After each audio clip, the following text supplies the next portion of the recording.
कर्मा never loses अन address असं म्हटलं जातं. म्हणजे कर्माचे फळ त्या ठिकाणी आपल्याला फेडावेच लागतात.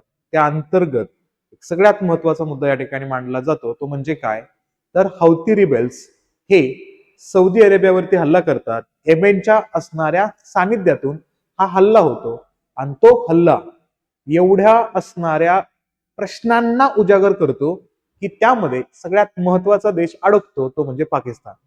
म्हणजे मिडल ईस्ट मधल्या असणाऱ्या हल्ल्यामध्ये रिबेलियन्स त्या ठिकाणी हल्ला करतात आणि त्याचा असणारा परिणाम पाकिस्तानवरती कसा पडतो याच्या पाठीमागं कारण म्हणजे पाकिस्तान हा कंटिन्युअसली दोन असणाऱ्या वेगवेगळ्या देशांसोबत एक प्रकारे स्वतःची असणारी युती तोडण्याऐवजी त्यांच्यासोबत कंटिन्युअसली कॉन्टॅक्टमध्ये राहतो. म्हणून दोन देशांपैकी कोणत्या देशासोबत तो एक्झॅक्टली आहे हे कळत नाही. हा असणारा इव्हेंट आता सध्या चर्चेमध्ये आहे. त्या अनुषंगाने आजचं आपण सेशन या ठिकाणी कंप्लीट करूया. नमस्कार, मी परशुराम शिंदे आपल्या सर्वांचं MPI असणाऱ्या युट्यूब चॅनलवर सहर्ष स्वागत करतो. रेफरन्स काय आता सध्या चर्चेच्या पाठीमागचा, तर तुम्हाला दिसेल हा आहे गल्फ एरियाचा उल्लेख याच्यामध्ये. आता या गल्फ कंट्रीजचा रेफरन्स बघितला तर तुम्हाला दिसेल की या असणाऱ्या कंट्रीच्या अंतर्गत इराण आहे, इराक आहे, सिरिया आहे, जॉर्डन आहे, याच्यासोबत उल्लेख केला तर इथं इस्रायल आहे आणि याच्या जवळ आहे या ठिकाणी लेबेनॉन. लक्षात घ्यायचं, या लेबेनॉनला सपोर्ट कोण करतो तर इराण करतो. तसाच इराण सपोर्ट कोणाला करतो तर या येमेन मध्ये असणाऱ्या हौती रिबेलियन्सला. म्हणजे असे गट आहेत जे गट चोरी करण्यावरती, समुद्राच्या अंतर्गत असणारे लुटाण्याचं काम, समुद्राच्या असणाऱ्या जहाजावरती लुटण्याचं काम या ठिकाणी करत असतात.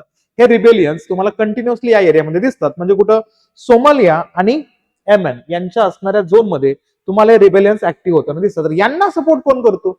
इराण. आणि या कंडिशन्स मध्ये एक महत्वपूर्ण मुद्दा येतो. 17 सप्टेंबर 2025 ला सौदी अरेबिया अतिशय भयंकर डेंजर डिसिजन घेतो. तो म्हणजेच काय, तो एक स्ट्रॅटेजिक असणारा डिफेन्स अग्रीमेंट कंप्लीट करतो. कोणासोबत? पाकिस्तानसोबत. म्हणजे पाकिस्तानवरती कुणी हल्ला केला तर सौदी अरेबिया त्याला प्रोटेक्शनसाठी येणार आणि सौदी अरेबियावरती कुणी हल्ला केला तर पाकिस्तान त्याला सपोर्टला जाणार. मग आता होतंय कसं, तर आता या असणाऱ्या येमेन मधल्या हौती रिबेल्सनं हल्ला केलाय कोणावरती? सौदी अरेबियावरती. आता काय करावं लागणार आहे? पाकिस्तानला यांच्या सपोर्टला यावं लागणार आहे. जर यांच्या सपोर्टला आला तर इराण दुखवला जाणार. का? कारण इराण कोणाला सपोर्ट करतोय? या हौती रिबेल्सला. आणि पाकिस्तानचा असणारा सपोर्ट इराणला सुद्धा आहे. म्हणजे आता दोन दगडावरती पाय ठेवलेला देश कशा पद्धतीनं पडू शकतो, आपटू शकतो, याचा असणारा इव्हेंट आता सध्या चर्चेमध्ये येताना दिसतोय. भयंकर असणारे क्रायसिस, भयंकर असणारे कॉन्सिक्वेन्सेस आता तुम्हाला पाकिस्तानच्या बाबतीमध्ये घडताना दिसणार आहेत. तर तो रेफरन्स इथं आपल्याला हायलाइट करून लक्षात ठेवण्याचा प्रयत्न करायचा. मग काय येतोय मुद्दा, काय महत्वपूर्ण हायलाइट होणारा न्यूज आहे तर लक्षात घ्यायचं. संघर्ष होतोय तो या असणाऱ्या गल्फ ऑफ एडन जवळ. लक्षात ठेवायचं, हा गल्फ ऑफ एडन आहे. इथं रेड सी आहे, याच्यावरती तुम्हाला दिसेल ठिकाणी स्वेज कॅनल आणि त्याच्यावरती आहे मेडिटेरियन सी. म्हणजे एक प्रकारे हा रहदारीचा अतिशय महत्वाचा रूट आहे. आणि याच असणाऱ्या ठिकाणी असणारा हा येमेन देश आणि या येमेन देशामध्ये असणारा हा एडन. तर ह्या एडन आणि सोबतच इथं उल्लेख केला तर सना, या दोन असणाऱ्या एरियाच्या अंतर्गत तुम्हाला खूप जास्त हे हौती रिबेल्स दिसतात. तर हिथून असणारा जो काही अटॅक आहे का तो सौदी अरेबियावरती होताना दिसतोय. म्हणजे मूळ कारण काय या असणाऱ्या संघर्षाचं, तर मूळ कारण हा येमेन देश आहे. ते इथं लक्षात ठेवायचं. कुठं होतोय तो मुद्दा? गल्फ ऑफ एडनच्या झोन मध्ये या ठिकाणी हायलाइट होताना दिसतोय. मग काय होतोय मुद्दा या ठिकाणी? अडचण अशी येते इथं बघा की our red lines, Pakistan fears the Houthi attacks on the Saudi could pull a Islamabad into Iran war. आता असं काय म्हटलं जातं या ठिकाणी, मुद्दा पहा की धोक्याची घंटा आहे असं पाकिस्तानला या ठिकाणी आता जाणवतंय. याचं कारण काय की सौदी अरेबियावरती झालेला हल्ला, कोणाचा? हौती रिबेलियनचा असणारा हल्ला आहे ना, तो पाकिस्तानला इराणच्या युद्धात ओढला जाण्याची शक्यता आहे. कारण जर सौदी अरेबियाच्या डिफेन्स डील सोबत अग्रीमेंट कंप्लीट झालेले 25 ला, त्यामुळे या ठिकाणी डिफेन्सच्या कराराच्या माध्यमातून पाकिस्तानला एंट्री करावीच लागणार आहे या असणाऱ्या हौतींचा बंदोबस्त करायला, या असणाऱ्या सौदी अरेबियाच्या विरोधात. आणि इराण आणि सौदी अरेबिया हे दोन्ही देश विरोधातले देश आहेत. कारण का? उल्लेख केला तर इराणमध्ये शियापंथीय मुस्लिमांची संख्या जास्त आहे आणि सौदी अरेबियामध्ये सुन्नीपंथीय मुस्लिमांची संख्या जास्त आहे. त्या अनुषंगाने हे कंटिन्युअसली विरोधामध्ये तुम्हाला दिसणार आहेत. मग अशा कंडिशन्स मध्ये जर सौदी अरेबियाला सपोर्ट करायला पाकिस्तान गेला तर अशा कंडिशन्स मध्ये इराण या असणाऱ्या युद्धाच्या परिस्थितीमध्ये अमेरिकेच्या आणि इस्रायलच्या असणाऱ्या युद्धाच्या अंतर्गत तो इराण पाकिस्तानवरती सुद्धा बॉम्बिंग करू शकतो आणि नाईलाजास्तव अशा असणाऱ्या वेड्या वाकड्या डिसिजनमुळे पाकिस्तानला युद्धात एंट्री करावी लागू शकते. असा असणारा इव्हेंट आता सध्या चर्चेमध्ये येताना दिसतोय. मुद्दा कसा आहे थोडस नीट ऐका. इव्हेंट कसा आहे, आता सगळ्यात महत्वाचा मुद्दा तारेवरची कसरत कोणाची? पाकिस्तानची. पाकिस्तान काय करतोय, दोघांच्या बाजूनं समतोल साधण्याचा प्रयत्न करतोय की दोघांकडे आपण असलो पाहिजे. म्हणजे कुठं सौदी अरेबियाकडे सुद्धा असलं पाहिजे आणि इराणकडे सुद्धा असलं पाहिजे. मग झालं कसं या ठिकाणी वर्षानुवर्ष पाकिस्ताननं काय केलंय, सौदी अरेबिया आणि इराण या दोन्ही देशांसोबत संबंध राखलेला आहे. आणि आता सौदीवरील हौती म्हणजे इराण समर्थित असणाऱ्या हल्ल्यांमुळे पाकिस्तानला एकाची निवड करणं भाग पडू शकतं, जे आता आपण बोलतोय त्या अनुषंगाने. मग अशा कंडिशन्स मध्ये काय होण्याची अपेक्षा या ठिकाणी येते, तर सगळ्यात पहिल्यांदा हे दोन गट काय आहेत का ते बघू आपण. म्हणजे इराणच्या बाजूने कोणकोणते आहेत किंवा इराण कोणाला सपोर्ट करतो आणि सौदी अरेबिया कोणाला सपोर्ट करतो हे आपण या ठिकाणी बघण्याचा प्रयत्न करूया. म्हणजे पाकिस्तानचा असणारा पॉईंट ऑफ व्ह्यू तुम्हाला हायलाइट होताना दिसेल. पहिला मुद्दा, सौदी अरेबिया आणि त्यांचे असणारे अलायन्स. सौदी अरेबियाच्या असणाऱ्या सोबत असणारे जे मित्र राष्ट्र आहेत का त्यांचा उल्लेख केला तर कोण दिसतात? सौदी अरेबिया सोबत आहे युएई, बहारीन, जॉर्डन, इजिप्त. हे काय सौदी अरेबियाचे असणारे मैत्रीपूर्ण व्यवहार या देशांसोबत आपल्याला हायलाइट होताना दिसतात. सगळ्यात महत्वाचा मुद्दा, या सौदी अरेबियामध्ये कोणाची लोकसंख्या जास्त आहे? मी सांगितलं मगाशी, सुन्नीपंथीयांची असणारी संख्या जास्त आहे. सोबतच हे काय, अपोज टू इरान्स एक्सपान्शन, इराणचा असणारा जो विस्तार होतोय का त्याला त्या ठिकाणी विरोध करतायत. सोबतच काय, सपोर्ट टू गल्फ स्टेबिलिटी, या असणाऱ्या आखाती देशांमध्ये नियंत्रण व्हावं, आखाती देशामध्ये स्थिरता राहावी यासाठी ते पाठिंबा देत असतात कंटिन्युअसली सौदी अरेबियाचे देश. आणि Reliance on the US security, सगळे डिपेंड आहेत कोणावरती? तर हे डिपेंड आहे सगळे अमेरिकेच्या संरक्षणावरती. आणि अमेरिकेचा असणारा या झोन मध्ये कोणता असणारा कमांड असतो तर त्याला म्हणतो या ठिकाणी सेंटकॉम. म्हणजे काय, सेंटर कमांड या ठिकाणी अमेरिकेचं काम करतो आणि या सगळ्या गोष्टीवरती कंट्रोल ठेवण्याचं काम या ठिकाणी असणार आहे. आता या कंडिशन मध्ये भारत सौदी अरेबियाला या ठिकाणी पॉझिटिव्हली बघतो का? तर येस, भारताचा असणारा सपोर्ट बऱ्याच अंशी सौदी अरेबियाला आहे, युएईला आहे. आपण या देशांसोबतचे असणारे सगळ्यात महत्वपूर्ण असणारे ट्रेड डील वगैरे करत असतो कंटिन्युअसली. बहारीन आहे, इजिप्त आहे, जॉर्डन आहे. या देशांसोबत भारताचं कोरिलेशन चांगलं आहे हे लक्षात घ्यायचं. आता याच्या असणाऱ्या विरुद्ध साईडला कोण आहे? इराण आहे. Iran and the axis of the resistance, इराणचा असणारा प्रतिरोधी अक्ष उल्लेख या ठिकाणी बघितला तर इराण कोणाकोणाला सपोर्ट करतो? इराण सपोर्ट करतो या असणाऱ्या हौतीजला. हे कुठले हौती? सगळे एमएन मधले हौती. सोबत लेबेनॉन मधले उल्लेख केला तर हजबुल्लाला सुद्धा त्या ठिकाणी कोण करतो? इराण सपोर्ट करतो. सोबतच बघितलं या ठिकाणी तर इराकी मिलिटन्स म्हणजे जे मिलिटरीज आहेत का कुठले इराक मधून त्या ठिकाणी विरोधामध्ये गेलेल्या असणाऱ्या लोकांना सुद्धा सपोर्ट कोण करतो? हा असणारा इराण करतो. प्लस इराण कोणाला सपोर्ट करतो? पॅलेस्टीन मिलिटंट्सला, म्हणजे पॅलेस्टीन मधल्या असणाऱ्या दहशतवादी गटांना, विरोधी गटांना, हक्क मागणाऱ्या गटांना त्या ठिकाणी तो सपोर्ट करत असतो. आणि या पॅलेस्टीनला पाकिस्तान सुद्धा सपोर्ट करतोय. टू नेशन थिअरीच्या अंतर्गत पॅलेस्टीन हा असला पाहिजे, इस्रायल सोबत पॅलेस्टीन सुद्धा असला पाहिजे हा उल्लेख या ठिकाणी येतोय. त्याच्यामध्ये 2020 मध्ये झालेला सगळ्यात महत्वाचा अब्राहिम अकॉर्ड आता चर्चेमध्ये येतोय. हा अब्राहिम अकॉर्ड काय आहे तर अमेरिकेनं मध्यस्थी घेऊन या ठिकाणी हा अग्रीमेंट केला. आणि त्या अग्रीमेंटचा अर्थ काय असेल तर पॅलेस्टाईन हा देश मान्य करायचा नाही, इस्रायलच एकमात्र देश आहे ही मान्यता त्या ठिकाणी दर्शवायची आहे. त्यासाठी तो अब्राहिम अकॉर्ड आहे आणि त्याच्यावरती आता अमेरिका पाकिस्तानला सांगतोय या असणाऱ्या अकॉर्डवरती साईन कर. म्हणजे त्याची कोंडी भयंकर होती. कारण पाकिस्तान मधले असणारे जे लोक आहेत का ते पॅलेस्टीन या देशाला सपोर्ट करतात. त्यामुळे राजकारण्यांनी जर अशा पद्धतीचा निर्णय घेतला तर पाकिस्तानची जनता भयंकर भडकू शकते आणि तो देश अस्थिर होऊ शकतो. त्यामुळे सगळ्याच अडचणी आहेत हे लक्षात ठेवण्याचा प्रयत्न करायचा. इराण या पद्धतीनं सपोर्ट करते म्हणून या इश्यूमुळे इराणला सपोर्ट करताना दिसतो तुम्हाला कोण? पाकिस्तान. लक्षात घ्यायचं, शेजारी आहे आणि सगळ्यात दहशतवादी असणाऱ्या सगळ्या न्यूज हा इराणला कंटिन्युअसली देत असतो पाकिस्तान, हे लक्षात ठेवायचं. आणि तो उल्लेख केला ऑब्जेक्टिव्ह काय या ठिकाणी तर या इराणचं रिड्यूस युएस इस्रायल इन्फ्लुएन्स, जो प्रभाव परत चाललाय ना या असणाऱ्या गल्फ कंट्रीज मध्ये, कोणाचा? या असणाऱ्या इराण, इस्रायल आणि युएसचा, त्याला कमी करण्याचा प्रयत्न हा इराण करत असतो. सोबतच इन्क्रीज द स्ट्रॅटेजिक डेप्थ, म्हणजे या ठिकाणी धोरणात्मक असणारी जी खोली आहे का ती असणारी खोली वाढवण्याचा प्रयत्न या ठिकाणी केला जातोय इराणच्या माध्यमातून. तर असे दोन गट तुम्हाला समोरासमोर त्या ठिकाणी येताना दिसतात. मग आता सध्या हा कॉन्फ्लिक्ट झोन कुठे दिसतोय तुम्हाला? विवादाचा मुद्दा कुठे दिसतोय तर थोडंसं लक्षात घ्यायचं या ठिकाणी. काय? मध्य पूर्व धोका. हिटमॅप काय आहे याच्यामध्ये? इराणी प्रभाव तुम्हाला दिसेल.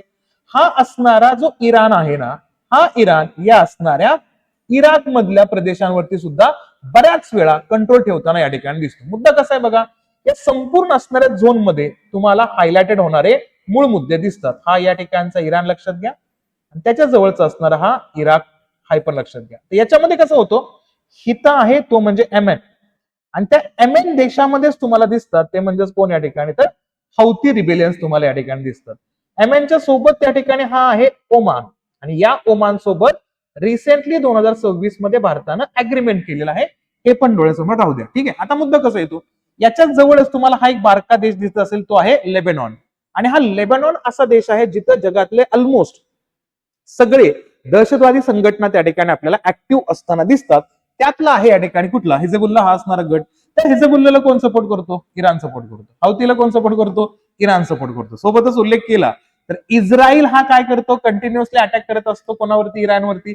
त्यामुळे याच इस्रायलच्या जवळ आहे लेबेनॉन. तर या लेबेनॉनला एक प्रकारे कूटनीतीसाठी इराण याचा वापर करताना दिसतो. हे तुम्हाला लक्षात घ्यायचं. प्लस उल्लेख केला सिरियाचा रेफरन्स या ठिकाणी येतो. सिरियाचा उल्लेख केला तर काय आहे सिरियाचा रेफरन्स याच्यामध्ये, तर लक्षात घ्यायचं, सिरियाला सुद्धा कंटिन्युअसली कोण सपोर्ट करताना दिसतो तुम्हाला, इराण सपोर्ट करताना दिसतो. हेही इथं लक्षात ठेवणं आवश्यक असणार आहे. मुद्दा कसा आहे, या संपूर्ण झोन मध्ये तुम्हाला कुठं ना कुठं या ठिकाणी अस्थिरता होताना दिसतो. हा एक रेफरन्स असेल. आता या सगळ्या गोष्टींमध्ये पाकिस्तानची अडचण काय, पाकिस्ताननं काय केलेलं आहे आताच बघितलं आपण. 17 सप्टेंबरचा कालखंड आहे. 2025 ला डिफेन्स डील झालेले आहे या दोन देशांमध्ये. कोणासोबत, सौदी अरेबिया आणि पाकिस्तानमध्ये डील झालेलं. प्लस पाकिस्तान हा कंटिन्युअसली अमेरिकेशी संघर्ष टाळावा यासाठी प्रयत्न करत असतो. का, तो इराणला सपोर्ट करतो, पण इराणला सपोर्ट करताना जर डायरेक्टली दिसायला लागलं, अमेरिका त्याला सोडेल का? ठीक आहे, त्याच्यामुळे तो अमेरिकेचा धोका नकोय म्हणून तो डायरेक्टली या असणाऱ्या इराणकडे सपोर्ट जाताना दिसत नाही पाकिस्तानचा. पण तरी पण तो हे वाद नकोय बाबा अमेरिकेसोबत, त्यामुळे हा टाळताना दिसतो. सोबत उल्लेख केला तर गल्फ रिलेशन, आखाती देशांसोबत त्याचं असणारं नातं खूप चांगलं आहे. कारण का, पाकिस्तान हा 57 मुस्लिम बहुल देशांच्या अंतर्गत एकमात्र देश आहे ज्याच्याकडे न्यूक्लिअर वेपन आहे. म्हणून त्या सगळ्या देशांना तो काय करतो, लीड करताना दिसतो. हा महत्वाचा मुद्दा आहे. जेव्हा मध्यंतरी कतारवरती हल्ला झाला होता आणि त्या अंतर्गत सगळ्यात महत्वाचा कुवेतवरती पण हल्ला झाला होता, त्यावेळेस सगळ्या असणाऱ्या मुस्लिम देशांनी एकत्र येऊन नाटो सारखी एखादी संघटना स्थापन करावी असं पुढारपण करून गेला होता पाकिस्तान. डेंजर आहे पाकिस्तान. त्या अनुषंगाने तो त्या ठिकाणी गल्फ देशामध्ये स्वतःचा महत्वपूर्ण रेफरन्स तयार करण्याचा प्रयत्न करत असतो. सोबतच त्या असणाऱ्या पाकिस्तानला कोणाचा पाठिंबा कंटिन्युअसली ठेवावा लागतो, चीनचा. कारण का, पाकिस्तान जगतोय कोणावरती, एकतर अमेरिकेवरती किंवा चीनवरती. अशा कंडिशन्स मध्ये चीननं काय केलं होतं, चीननं केलेलं होतं 2013च्या कालखंडामध्ये एक सगळ्यात महत्वाचा असणारा इनिशिएटिव्ह घेतला होता. त्याला म्हणतो आपण BRI, belt and road initiative. आणि त्याच्या अंतर्गत तयार केला होता चीननं पाकिस्तान सोबत कोलॅबरेट करून सिपॅक. सिपेक म्हणजे चायना पाकिस्तान इकॉनॉमिक कॉरिडॉरचा उल्लेख याच्यामध्ये करतोय आपण. आणि मग यासोबत चायनावरती डिपेंड राहावं लागतं या असणाऱ्या पाकिस्तानला. या सिपेकच्या माध्यमातून ग्वादर या पोर्टवरचं सगळं कन्स्ट्रक्शन, सगळं कंट्रोल कोणाकडे गेलं, एक प्रकारे चायनाकडे गेलेलं. सोबतच इराणला सुद्धा तो कॉपरेट करतो. म्हणून अशा कंडिशन्स मध्ये बरचसं टेन्शन आता येण्याचा प्रयत्न होतोय पाकिस्तानकडे. का, आता जर तो सौदी अरेबियाला सपोर्ट करायला गेला तर इराणचा असणारा विरोध त्याला पत्करावा लागेल, आणि मग इराण या युद्धाच्या माध्यमातून त्या ठिकाणी तो हल्ला नक्कीच करू शकतो. ठीक आहे, मग आता सगळ्यात महत्वाचा जो हौती यांचा हल्ला आहे का, तो कुठे झालाय तो लक्षात ठेवायचा या ठिकाणी. हा आहे एमएनच्या जवळ असणार कुठला रिजन या ठिकाणी, हा सना रिजन दिसतो तुम्हाला. याच्या असणारा रेफरन्स बघितला वरती सौदी अरेबिया आहे. या असणाऱ्या इंटरनॅशनल बॉर्डरच्या जवळ एरिया असल्या कारणानं इथं अटॅक झाला तर इकडे अटॅक इझी होऊ शकतो. अशा कंडिशन बघितलं तर कोणाच्या माध्यमातून अटॅक होताना दिसतोय, लक्षात घ्यायचं, जैदी सिया. कोणाचा अटॅक आहे, जैदी सियांचा उल्लेख येतो. ओरिजिनेटेड इन द नदर्न एमएनच्या असणाऱ्या उत्तरेकडच्या भागामध्ये हा असणारा अटॅक होताना दिसतोय. आणि हा उल्लेख पाहिला तर उत्तर एमएन मधला असणारा हा उदय आहे. आणि महत्वाचा मुद्दा, fought against corruption and foreign influence. या एमएन मधल्या असणाऱ्या भ्रष्टाचार आणि विदेशी असणाऱ्या ताकदांना विरोध करण्यासाठीचा असणारा हा विरोध आहे, असा असणारा उल्लेख कोण करतात त्या ठिकाणी, हौतीच करतायत. हौतीचा उल्लेख केला तर कोण असतील या ठिकाणी, अन्सार अल्लाह यांचा असणारा उल्लेख याच्यामध्ये येतो. हौती म्हणतायत की या असणाऱ्या एमएन वरती कंट्रोल ठेवण्याचा प्रयत्न भ्रष्टाचाराच्या माध्यमातून होतोय, परकीय असणाऱ्या लोकांच्या पैशांच्या माध्यमातून होतोय, म्हणून तो इथे अटॅक करताना दिसतो. आणि अशा कंडिशन मध्ये काय झालं, नाव backed the politically and militarily by Iran. या असणाऱ्या ग्रुपला कोण सपोर्ट करतोय, राजकीय दृष्ट्या सुद्धा सपोर्ट केला जातो आणि मिलिटरीच्या माध्यमातून सुद्धा सपोर्ट केला जातो, लष्कराच्या माध्यमातून सुद्धा सपोर्ट केला जातो. कोणाकडनं? इराणकडनं. हे इथं लक्षात ठेवणं गरजेचं असणार आहे. मग अशा कंडिशन्स मध्ये या संपूर्ण असणाऱ्या प्रदेशामध्ये एक अडचणीचा मुद्दा ठरतो, तो म्हणजेच कुठला? हा असणारा संपूर्ण गल्फ एरिया सगळ्यात जास्त फोकसमध्ये आहे मागच्या 2 वर्षापासून. कारण का? इथले असणारे महत्व काय हो, इथं ग्लोबल महत्व या ठिकाणी. तर पहिला मुद्दा आर्सेनल्स. या ठिकाणी बघा तुम्ही इराणकडं, इस्रायलकडं, सौदी अरेबियाकडं. इथं काय येतो? बॅलिस्टिक मिसाईल आहेत, क्रूज मिसाईल आहेत, लॉंग रेंजचे ड्रोन्स आहेत या ठिकाणी, अँटीशिप मिसाईल सुद्धा आहेत. याच्यामुळे काय होऊ शकतं या ठिकाणी? टार्गेट कुठला होऊ शकतात अटॅक करण्यासाठी? सौदी अरेबियाचे असणारे ऑइलचे असणारे सेंटर्स असतील तिथे अटॅक होऊ शकतो, एअरपोर्ट वरती अटॅक होऊ शकतो, मिलिटरी बेसेस वरती अटॅक होतात, कमर्शियल शिप वरती अटॅक होऊ शकतो. आणि तो कोण करतोय? इराण मागच्या असणाऱ्या काही वर्षांमध्ये, काही महिन्यांमध्ये खूप मोठ्या पद्धतीने अटॅक करतोयच ना. अशा कंडिशन्स मध्ये चर्चा येते ते म्हणजेच काय? पाकिस्तानचा असणार क्रायसिस काय, संकट काय? सौदीवरती लक्ष्यांवरती क्षेपणास्त्र आणि ड्रोन हल्ल्यांची पुनरावृत्ती होते आणि परिणाम काय? यामुळे सौदी प्रति पाकिस्तानच्या संरक्षण जबाबदाऱ्या धोक्यात येतात आणि मध्यस्थ म्हणून त्याची भूमिका कमकुवत होताना दिसते. हल्ला तर होतो इथं, मग अशा कंडिशन्स मध्ये काय करणं अपेक्षित आहे तो इथं लक्षात घेणं गरजेचं असणार आहे. पाकिस्तानला अडचणीचा भाग त्या ठिकाणी येतोय. मग काय लक्षात घ्यायचं? हा जो संपूर्ण मॅपचा झोन आहे का, त्या मॅपच्या झोन मध्ये तुम्हाला या ठिकाणी दिसेल हा सोमालियाचा असणार एरिया आहे आफ्रिकन कॉन्टिनेंटच्या अंतर्गत. वरती बघितलं या ठिकाणी तर हा असणारा एमएनचा एरिया आहे. तिथून हा जो लाल समुद्रात जाऊन मिळतो का, अरेबियन ओशन आणि लाल समुद्राला जाणारा मिळणारा हा जो भाग आहे का, त्याला काय म्हणतात या ठिकाणी? बाब अल मॅन्डेब स्ट्रेट. लक्षात घ्यायचा, हा युपीएससीनं प्री मध्ये प्रश्न विचारला होता बरं का ऑलरेडी. या असणाऱ्या स्ट्रेट बद्दल विचारलं होतं, बाब अल मॅन्डेब स्ट्रेट. हा काय असेल या ठिकाणी? हा व्यापारासाठी अतिशय महत्वाची सामुद्रधुनी आहे. लक्षात घ्यायचं, जसं स्ट्रेट ऑफ हॉर्मज होतं ना, तसा हा स्ट्रेट महत्वाचा आहे. हिथंच कोणाचा कंट्रोल आहे? हौती प्रदेशाला लागून असणारा हा एरिया आहे. म्हणून हौती रिबेलियन्स या ठिकाणी कंटिन्युअसली अटॅक करताना दिसतात आणि त्या अटॅकला एक प्रकारे जर जहाज जर भारताची असतील किंवा भारताच्या असणाऱ्या लोकांच्या माध्यमातून, इंडियन क्रूच्या माध्यमातून एखादं असणारं वेसल असेल, जहाज असेल, तर तिथं आपले असणारे इंडियन नेव्ही लगेचच्या लगेच संरक्षणासाठी जात असते कंटिन्युअसली. हेही लक्षात घेण्याचा प्रयत्न करायचा. आता मुद्दा काय येतो या ठिकाणी? तर आता इथं अबहा असेल या ठिकाणी, सोबतच कुठला असणारा मुद्दा असेल इथं? एमएनच्या बॉर्डर मधले असणारे हौती स्ट्राईक्स असतील. या हौती स्ट्राईक्स मुळे हा संपूर्ण एरिया असुरक्षित आता होताना दिसतोय. मग अशा असुरक्षित असणाऱ्या घटकांना कुठं ना कुठं एक सपोर्ट ठेवणं सुद्धा गरजेचं आहे. मग त्यामध्ये सौदी अरेबियाला मदतीला बोलवावंच लागणार आहे पाकिस्तानला. आता पाकिस्तानला बोलवण्याच्या पाठीमागचा सगळ्यात महत्वाचा इनिशिएटिव्ह बघायचा, तो म्हणजेच काय? या ठिकाणी चिंतेचं कारण काय पाकिस्तानसाठी? बघा, फायनान्शियल डिपेंडन्स. पाकिस्तान जर सौदी अरेबियाला मदतीसाठी गेला तर पाकिस्तानमध्ये ऑलरेडी इकॉनॉमिकल क्रायसिस खूप मोठ्या पद्धतीने आहेत. जर तो तिथं गेला तर काय होऊ शकतं या ठिकाणी? तर बरं, गेला तरी प्रॉब्लेम आहे, नाही गेला तरी प्रॉब्लेम आहे. नाही गेला तर प्रॉब्लेम काय? सौदी अरेबिया पाकिस्तानला खूप मोठ्या प्रमाणात सपोर्ट करतो. कसा? तर लार्जेस्ट अरब स्ट्रॅटेजिक पार्टनर आहे तो पाकिस्तानचा. आणि तो काय काय प्रोव्हाइड करतो त्यांना? त्यांना लोन देतो, पाकिस्तानला डिपॉझिट देतो. सोबतच बघितलं या ठिकाणी तर ऑइलचे असणारे जे पेमेंट आहेत का, ते त्या ठिकाणी डिफर्ड केले जातात. नंतरच्या कालखंडामध्ये दिलं, कमी पैशांमध्ये त्याला ऑइल दिलं जातं पाकिस्तानला. सोबतच बघितलं या ठिकाणी तर हिथं पेमेंटचे क्रायसिस आहेत या असणाऱ्या पाकिस्तान सोबत. आयएमएफच्या असणारे सगळ्यात मोठे डिफिकल्टी चालू आहे पाकिस्तान सोबत. इंटरनॅशनल मॉनिटरी फंडच्या माध्यमातून त्यांना लोन घ्यावं लागतं पाकिस्तानला. त्या लोनचे असणारे जे व्याज आहेत का, ते व्याज सौदी अरेबिया देतो. जर सौदी अरेबियाच्या बरोबरीने गेला नाही तर ते सगळं त्यांना मुकावं लागणार आहे. हा अडचणीचा पहिला मुद्दा आहे. जर गेला नाही तर फायनान्शियल क्रायसिस या ठिकाणी येऊ शकतात, हे इथं लक्षात घ्यायचं. दुसरा चिंतेचं कारण दुसरं काय? तर हा सगळ्यात महत्वाचा मुद्दा या ठिकाणी येतो, तो म्हणजे देशाचं अस्तित्वच कदाचित त्यांना संकटामध्ये आणताना दिसेल. काय मुद्दा या ठिकाणी? दुसरा सगळ्यात महत्वाचा रिझन या ठिकाणी energy. High Reliance on the gulf petroleum economy would collapse without it. महत्वपूर्ण मुद्दा काय या ठिकाणी? की या असणाऱ्या संपूर्ण रिजन मध्ये जे हौती रिबेल्स आहेत का, त्यांनी जर कंटिन्युअसली त्या पद्धतीचा असणारा विरोध करणं सुरू केलं तर या संपूर्ण असणाऱ्या ऑइलचा क्रायसिसला त्या ठिकाणी जगाला फेस करावं लागू शकतं. त्यामुळे प्रेशर करू शकतो अमेरिका खुद्द असणाऱ्या पाकिस्तानवरती. त्यामुळं त्या असणाऱ्या पाकिस्तानला सपोर्टला जावं सुद्धा लागू शकतं. प्लस महत्वाचा मुद्दा, हा जो सगळा गल्फ एरिया आहे ना, तो रेमिटन्ससाठी, परकीय चलन गोळा करण्यासाठी खूप महत्वाचा एरिया आहे. का? पाकिस्तान मधले असणारे मिलियन्स ऑफ लोक बरं का इथं कुठं जातात त्या ठिकाणी, सौदीमध्ये जातात कामाला, युएई मध्ये जातात, कुवेतला, कतारला जातात.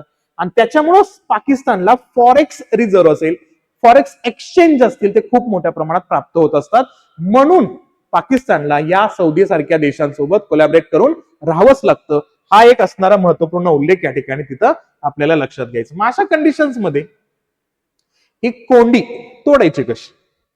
मग तोडण्यासाठी ऐकावं तर लागणार आहे सौदी अरेबियाचं. आता सौदी अरेबियाचं ऐकत असताना महत्वपूर्ण मुद्दा काय या ठिकाणी, इथं भू राजकीय कोंडी तयार होते. काय होतं इथं, जिओ पॉलिटिकल टायट्रोप तयार होतं याच्यामध्ये. आता अशा कंडिशन्स मध्ये पाकिस्तान आणि सौदी अरेबियाची लष्करी युती त्या ठिकाणी समोर येते. जसं आपण सुरुवातीला सांगितलं होतं 2025च्या सप्टेंबरच्या कालावधीमध्ये झालेला हा जो अग्रीमेंट आहे का, त्याच्यामुळं इथं हे रिलेशनशिप जे आहे ना ते ऑर्डिनरी डिप्लोमॅसी पेक्षाही खूप जास्त डेप्थ मध्ये जाताना दिसते. आणि त्याचं कारण काय आहे तर इथं सौदीच्या असणाऱ्या सैनिकांना आणि पायलट्सला ट्रेन देण्याची किंवा ट्रेन करण्याची असणारी जी काही जबाबदारी आहे का ते पाकिस्तानकडे आहे. सोबतच मिलिटरी ऍडवायझरी पाकिस्तानला बऱ्याच वेळा सौदी अरेबियामधल्या असणाऱ्या सशस्त्र दलांना सल्ले द्यावे लागतात किंवा त्यांचे सल्ले घ्यावे लागतात. सोबत उल्लेख केला तर हे दोन्ही देश मिळून जॉईंट एक्सरसाइज पण करत असतात. त्यामुळं जावंच लागणार आहे पाकिस्तानला या असणाऱ्या सौदी अरेबियाच्या असणाऱ्या मदतीसाठी. मग अशा कंडिशन्स मध्ये अडचण काय होते या ठिकाणी, Y can't be Pakistan simply oppose Iran, का तो इराणला डायरेक्टली ऑपोज करू शकत नाहीये? आता याचं कारण थोडंसं इंटरेस्टिंग आहे, हे लक्षात ठेवण्याचा प्रयत्न करायचा. का तो इराणला इक्वली इम्पॉर्टन्स देण्याचा प्रयत्न करतोय, तर सगळ्यात महत्वाचा मुद्दा इराण आणि पाकिस्तान यांच्या दरम्यान असणारा इंटरनॅशनल बॉर्डर. हा इंटरनॅशनल बॉर्डर किती किलोमीटरचा आहे तर तो आहे 900 किलोमीटरचा बॉर्डर. ते दोन्ही देश या ठिकाणी शेअर करतात. त्याच्यामुळं या एरियामध्ये असणारे जे बलुची लोक आहेत का, यांचे एथनिसिटी असणारे बलुची लोक तुम्हाला इराणमध्ये पण दिसतात. त्यामुळे या दोन्ही बलुची लोकांना जर एकत्रित ठेवून जर पाकिस्तानला नीट सर्व्हाइव्ह करायचं असेल तर त्यांना इराण गरजेचा आहे, हे लक्षात ठेवायचं. सोबत उल्लेख केला या ठिकाणी, हे काय बलुचिस्तानचा असणारा प्रॉब्लेम सांगितलं मी. दोन्ही मुद्दे, इंटरनॅशनल बॉर्डर तर अटॅच आहे आणि बलोची लोकांचा सुद्धा रेफरन्स या ठिकाणी येतोय. त्याच्यामुळे त्यांना या गोष्टी हायलाइट करणं गरजेचं आहे. प्लस एनर्जी पोटेन्शियल खूप महत्वाचा मुद्दा आहे. का? कारण इराणमध्ये आहे नॅचरल गॅसेस. आता इराणमध्ये वर्ल्ड लार्जेस्ट असणारे नॅचरल गॅसेसचे रिझर्व्ह आहे. त्यामुळे पाकिस्तानला सगळ्यात जास्त आवश्यकता गॅसेसची, मग ते इराणकडनं ते घेत राहतात. आता महत्वाचा मुद्दा, युद्ध सुरू झाल्यापासून इलिगली ऍक्टिव्हिटी सुरू झालेल्या आहेत इराण आणि पाकिस्तानच्या बॉर्डरवरती, आणि इथं टू व्हीलर वरती गॅस पळवून आणला जातो, हे लक्षात घ्यायचं. याच्यावरती एक डॉक्युमेंटरी पब्लिश केलेले बीबीसीने, ते बघण्याचा प्रयत्न करा. अशा कंडिशन्स मध्ये नैसर्गिक वायूंची गरज आहे पाकिस्तानला, त्यामुळे इराणला ते डायरेक्टली अपोज करू शकत नाहीत, हाही मुद्दा आहे. सोबतच महत्वाचा मुद्दा डोमेस्टिक स्टॅबिलिटीचा मुद्दा येतो. आता तिथं रिलिजियस पण पार्ट येतो. कसा? इराणला तिथं सगळे देश अपोज करतात. याचं कारण आहे इराण हा सुन्नीपंथीय लोकसंख्या असणारा, जास्त लोकसंख्या असलेला मुस्लिमांचा देश आहे, आणि बाकीच्या आसपास सगळे त्या ठिकाणी बघितलं शियापंथीय लोक असणारे संख्या जास्त इराणमध्ये, आणि बाकी आसपासचे सगळे सुन्नीपंथीयांचा असणारा उल्लेख त्या ठिकाणी दिसतो. पाकिस्तानमध्ये सुद्धा सुन्नीपंथीयांची असणारी संख्या जास्त आहे. त्याच्यामुळं पाकिस्तानमध्ये असणाऱ्या सुन्नी आणि शिया या दोन्ही कम्युनिटीला त्या ठिकाणी डायरेक्टली अपोज करणं योग्य नाहीये. त्यामुळे देशांतर्गत स्थिरता राहावी यासाठी सुद्धा तो डायरेक्टली इराणच्या अपोजिट जाणार नाहीये. हा सगळ्यात महत्वाचा मुद्दा आहे. त्याच्यामुळे तुम्हाला दिसेल पाकिस्तान हा मध्यस्थीची भूमिका करताना दिसला होता. कधी? आत्ता असणाऱ्या या इस्रायल, इराण आणि अमेरिकेच्या असणाऱ्या युद्धादरम्यान. आणि त्या एवढ्या मोठ्या असणाऱ्या भूमिकेच्या अंतर्गत त्याला परत एकदा काय करावं लागेल, इराण आणि सौदी अरेबियाच्या दरम्यान चाललेला हा असणारा कॉन्फ्लिक्ट आहे, येमेन मधल्या असणाऱ्या या ठिकाणच्या असणाऱ्या हौती रिबेल्सच्या माध्यमातून. तर हे प्रयत्न कशा पद्धतीने थांबतील आणि हा वाद कशा पद्धतीने थांबतील याच्याकडे पाकिस्ताननी बघणं आवश्यक असणार आहे. आणि मग इथं अमेरिकेचा सुद्धा हस्तक्षेप या ठिकाणी आपल्याला होताना दिसणार आहे. म्हणून पाकिस्तान काय करू शकतो? पाकिस्तानकडे ऑप्शन कोणते? त्यातला पहिला ऑप्शन सपोर्ट सौदी अरेबिया. तो काय करायचं, त्याला सौदी अरेबियाला पाठिंबा देणं गरजेचं असणार. मग सौदी अरेबियाला पाठिंबा दिलं तर काय होईल? तर सौदी अरेबियाला पाठिंबा दिल्यानंतर त्यांचा डिफेन्स पार्टनरशिप जो आहे ना 2025 ला झालेला, तो चांगल्या पद्धतीने संरक्षित राहील. गल्फ इकॉनॉमिक मध्ये त्याला सपोर्ट करायला देश त्या ठिकाणी येतील. सोबतच महत्वाचा मुद्दा, ते या ठिकाणी अरब देशांसोबत असणारे जे अलायन्स ग्रुप आहेत का, त्यांच्यासोबत त्यांचा असणारा क्रेडिबिलिटी त्या ठिकाणी कॉन्स्टंट राहू शकतो. पण सौदी अरेबियाला सपोर्ट केल्यामुळे काय होऊ शकतं, हिथं इराण सोबतचे असणारे रिलेशन त्यांचे खराब होऊन जातील. बॉर्डर टेन्शन वाढेल. 900 किलोमीटरचा असणारा झोन आहे इराण सोबतचा, आणि महत्वाचा मुद्दा या ठिकाणी मध्यस्थीची भूमिका याची संपू शकते या असणाऱ्या पाकिस्तानच्या. अशा कंडिशन्स मध्ये बघितलं तर दुसरा ऑप्शन बघूया. पाकिस्तान जर न्यूट्रल राहिला तर या ठिकाणी काय होऊ शकतं? न्यूट्रल राहिला ऍडव्हान्टेज काय या ठिकाणी, तर त्याला मेंटेन करता येऊ शकतं, कम्युनिकेशन करू शकतो तो इराण सोबत, आणि जो रिस्क आहे का या ठिकाणी इराण सोबतचा थेट संघर्ष करण्याचा तो कमी होऊ शकतो. पण डिसएडव्हान्टेज काय याच्यामध्ये? सौदी अरेबियाच्या बाबतीमध्ये उल्लेख केला तर इथं सिक्युरिटी पार्टनर पाकिस्तान सौदी अरेबियासारख्या इतक्या मोठ्या महत्वपूर्ण देशाचा असणारा पार्टनरशिप तो गमावू शकतो. महत्वाचा मुद्दा, जर इराणला सपोर्ट केलं तर काय होईल? इराणला सपोर्ट केलं तर इराण सोबत म्हणजे तेहरान सोबतचे कोलॅबोरेशन त्यांचे चांगले होतील, पण डॅमेज होईल सौदी अरेबिया गल्फ कंट्रीज सोबत. बघितलं या ठिकाणी तर जिओ पॉलिटिकल असणारा किंवा जिओ पॅराडाईज असणारा जो इकॉनॉमिकल असिस्टंट आहे का गल्फ कंट्री मधले देशामधले जॉब असतील त्यांच्या लोकांचे, तिथून येणारा रेमिटन्स असेल, याच्यावरती पाणी सोडावं लागेल त्यांना. अशा पद्धतीचे असणारे क्रायसिस त्या ठिकाणी होऊ शकतात. मग अशा कंडिशन्स मध्ये जर हा संघर्ष वाढलाच तर काय होऊ शकतं? What happens if the crisis escalate? हा जर झाला तर सगळ्यात महत्वाचा डेंजर मुद्दा येऊ शकतो. If हौती attacks continue and Saudi Arabia responds with the larger military operations. Saudi अरेबियानं जर त्या हौती रिबेलियन्स थांबवण्यासाठी मोठा ऑपरेशन चालू केलं तर उत्तर द्यावं लागणार आहे पाकिस्तानला कंटिन्युअसली इराणला, हे लक्षात घ्यायचंय. मग इथं काय होईल? प्रेशर टू सपोर्ट सौदी, सौदीला सपोर्ट करण्याचा प्रेशर पाकिस्तानवरती येईल. उल्लेख काय होईल या ठिकाणी? इथं येईल या ठिकाणी deteriorations in the Iran relations, Iran पाकिस्तानच्या रिलेशन मध्ये बिघाड होतील. सोबतच increase the sectarian tensions inside the Pakistan, देशांतर्गत जातीय ताणतणावामध्ये वाढ होऊ शकतो. पुढचा महत्वाचा मुद्दा, ऑइल प्राइसेस, ट्रेड डिस्रप्शन्स त्या ठिकाणी वाढतील, तेलाच्या किमती वाढतील, व्यापारामध्ये व्यत्यय होईल. आणि महत्वाचा मुद्दा, greater uncertainty for the regional diplomacy, प्रादेशिक मुत्सद्देगिरीला मोठी अनिश्चितता या ठिकाणी येऊ शकते, हे इथं लक्षात घ्यायचं. आता सगळ्यात महत्वाचा मुद्दा, माझा प्रश्न तुम्हाला आहे तो म्हणजेच काय, या असणाऱ्या कंडिशन मध्ये पाकिस्ताननं कोणाच्या बाजूने होणं हे गरजेचं आहे. हे कमेंट बॉक्स मध्ये सांगा. त्याच्यामध्ये भारताने याच्यामध्ये कोणाचा चिमटा काढावं का? तो सौदी अरेबियाकडे जाऊन, इराणकडे जाऊन याच्यामध्ये अजून काही गोष्टी कराव्या का? याबद्दल तुमचं मत काय आहे ते सांगण्याचा प्रयत्न नक्की करा.